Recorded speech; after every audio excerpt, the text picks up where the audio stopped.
Welcome to Animal Stories for Kids. If you like our stories, please give us a 5-star rating, subscribe to our podcast, and share it with your friends and family. If you're listening on Spotify, you can support the podcast through listener support. Plus, check out exclusive show-related content and join the community at patreon.com/Animal Stories for Kids. And now, it's time for our story.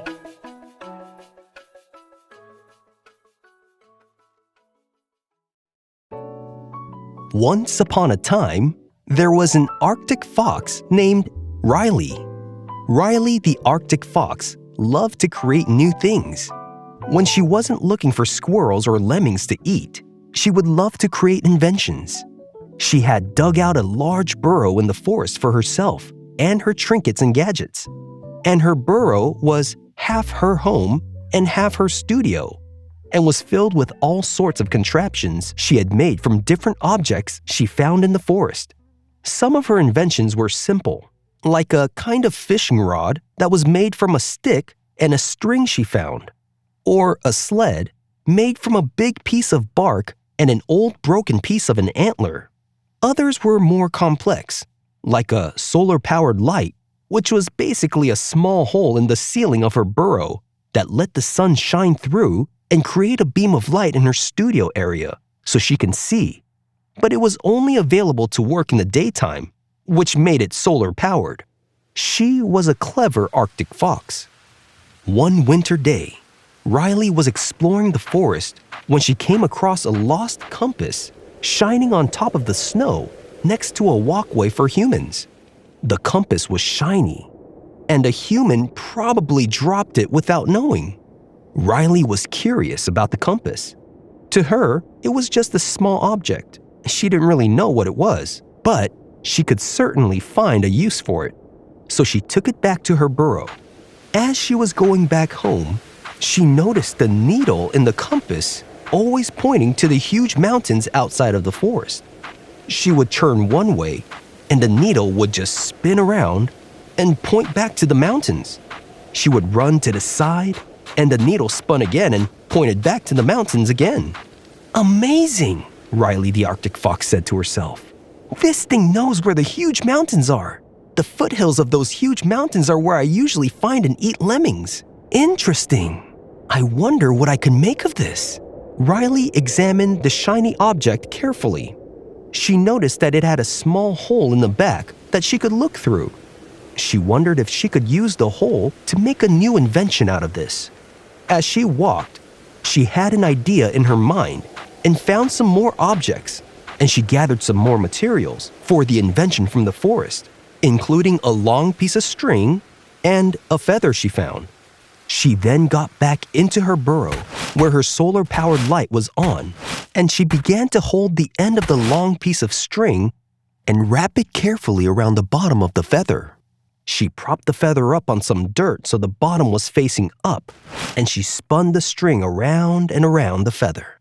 She then found a loose part of the wrapped string and pushed one of the ends of the string through it and tightened it with her teeth so that the string was now tied to the feather. She then took the string and knotted it a little shorter and put the other end through the hole on the back of the shiny object with the spinning needle in it. And she also tied it carefully to the object. So now, the shiny object with the spinning needle was tied to the feather by a small piece of string. Riley the Arctic fox's new invention was finished, and she called it a lemming finder. Wherever she was in the forest, she knew it would always show her the way to the mountains. And that was the direction that all the lemmings were at the foothills. One day, it was really foggy, and the snow was falling so much it was hard to see anything. But Riley was able to make it to the foothills of the huge mountains through all the fog and snow, and she was able to go where the lemmings were at to eat her meal. Another day, she was showing another Arctic fox her invention after a lot of trees fell from a strong wind. And even though a bunch of trees were down and making it hard to see anything in the forest, Riley was able to use her lemming finder to lead her friend to some yummy lemmings. Riley's friend was amazed by her invention. Even Riley the Arctic Fox couldn't believe how cool the invention was and how great it worked time and time again. When Riley was in any part of the forest, she would use her lemming finder to find her way to the mountains, and she got so good at knowing where she was in the forest. Some days, she didn't even need to use the lemming finder. She just knew where to go. Even in a snowstorm, where all the trees were covered in snow and it was really hard to see where anything was, Riley used her lemming finder so much that she knew where she was without even looking at it. She sort of became a natural compass for the forest. One day, a caribou was walking by, and Riley was out and about looking for some more objects to make into inventions. The caribou was walking in circles around the forest. The caribou seemed lost. Riley the Arctic Fox saw the caribou and went up to it and asked, "Hey caribou, are you okay? You look lost." The caribou said, "Yeah, I think I'm lost. I was just looking for some shrubs and I walked into this forest, and now I'm lost." Riley the Arctic Fox asked, "Where are you trying to go?" The caribou said, "I live in the foothills under the great big mountain." Riley asked, "Oh, that huge mountain on the other side of the forest?" The caribou said, "Yeah, the huge mountain, but we caribou call it the Great Mountain. But yeah." Riley the Arctic Fox said, "I can totally help you get to the the Great Mountain." The caribou was so happy to hear that and asked, "Are you sure? How do you know where to go in these thick trees and snow?" Riley said, "I made this cool invention, a lemming finder. It helps me find my way to the foothills and to the mountain, really. So I know exactly where the foothills are because that's where the lemmings live too. But I've used it so many times around this forest that I know how to get there even without using it. I just keep it on me because it looks cool." And Riley showed the compass and the spinning needle inside. The caribou said, "Yeah, it actually does look cool. I'm really liking that feather. You know, if it was just the one piece with the spinning needle, it wouldn't be as cool. And what if you drop it? You couldn't find it unless you had a cool feather attached to it."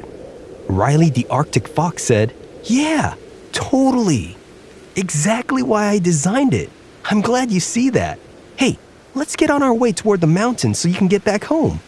The caribou said, "Thank you so much. This is so cool being led through the forest back home. I don't feel lost anymore." Riley confidently walked through the forest with the caribou, going directly toward the mountain. And after a little bit, the caribou saw through the trees, opening into a clearing, and they arrived at the foothills. Riley was so happy she was able to lead an animal through the forest back home without using her lemming finder. The caribou said to Riley the Arctic Fox, "Thanks, you're really amazing. I really appreciate you helping me back home. Bye-bye." Riley the Arctic Fox said, "Bye-bye, caribou." And as she parted ways with the caribou, Riley turned around and stopped. And right in front of her was a human with a camera, taking pictures and just clicking away. For Riley, she was confused that some human was holding a blocky thing in front of her face and making a clicking sound. "Oh, hey, what do you have there?" the human said as he reached out for the lemming finder. "Did you find my compass, little Arctic Fox?" Riley backed up slowly, not knowing what the human was doing. Then the human said, "Oh, hey, you tied a feather by a string to it. That's pretty impressive. You know what? You can keep it. It looks good on you." Then the human started to walk away. But Riley the Arctic Fox ran up to the human and dropped the lemming finder at the human's feet and ran back. The human said, "What? Wait, it's fine, Arctic Fox. I really love how you made it easy to find if you drop it. Very smart." Riley thought to herself, "I guess the spinning needle object was this human's all along, and it was just lost in the forest." Riley didn't really need the lemming finder anymore. She lived in the forest, and now she knew exactly where she was at all times in the forest. She was thankful to have it, and now she really wanted to give it back to the human. Riley said, "I know how to get to the lemmings no matter where I am now. Plus, my burrow has other inventions I can play with, and I can always find new things in the forest and make new gadgets anytime. Plus, it's been getting kind of cluttered, and it's good to let go of some of the inventions." And Riley the Arctic fox ran up to a nearby mound and turned toward the human. And she raised her front paw in the air, and she waved goodbye to the human. And she turned around, and she ran off and went back into her burrow to make more inventions. And the human stood there in the snow, speechless.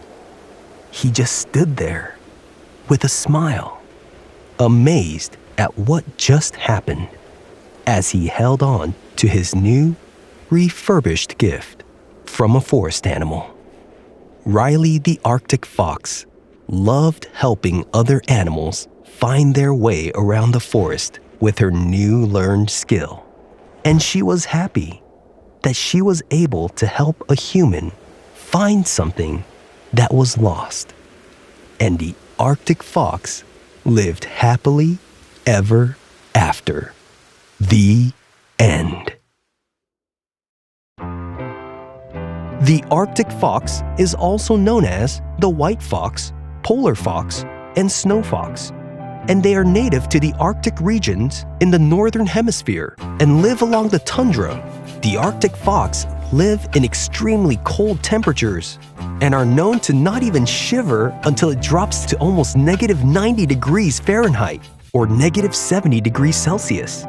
Arctic foxes live in the tundra regions in northern Europe, northern Asia, and North America. The Arctic fox is the only land mammal native to Iceland. It is adapted to live in cold environments and is known for its thick fur that is used as camouflage. It has a multi-layered coat of fur that provides great insulation in the cold. And the Arctic fox are special in that their foot pads are covered in fur. Arctic foxes generally come in two distinct colors, white and blue. The white type of color have a seasonal camouflage, becoming white in winter and brown along the back with light gray in the summer. The blue coat color type are often dark blue, brown, or gray all year round. The Arctic fox's coat color can also determine most likely where they can be found. The white coat type mainly live inland and blends in with snow and tundra very well. The blue coat type can live by the coasts where the dark colors blend with the cliffs and rocks. Arctic foxes are compact in body shape with a short muzzle and legs, and short, thick ears.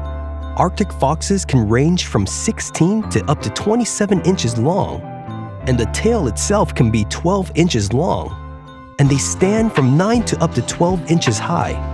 They can range from 3 to 20 pounds. Arctic foxes have very large and fluffy tails. Arctic foxes can live in large dens, which can turn into a complex system of tunnels that can cover up to 11,000 square feet. This system of maze-like dens are perfect for protecting the families and pups from predators. And some of these tunnel systems for Arctic foxes have been known to be hundreds of years old. And they select these kinds of dens that are easily accessible and that have many entrances and are clear from snow and ice to make it easier to burrow in. The Arctic fox mostly choose dens with an entrance that faces southward toward the sun, which can make the den a little bit warmer, and are sometimes known to use the same dens as red foxes use if they are unoccupied. The Arctic fox's main prey are lemmings, but they generally eat anything they can find that are smaller than them, like voles, rodents, hares, birds, eggs, and fish. When the Arctic fox can't find any of these kinds of animals to eat, they're known to eat fish, ptarmigan, grouse, puffins, seal pups, and reindeer. And when they really can't find anything to eat, they turn to berries and seaweed. They're also scavengers of carcasses left by other larger predators.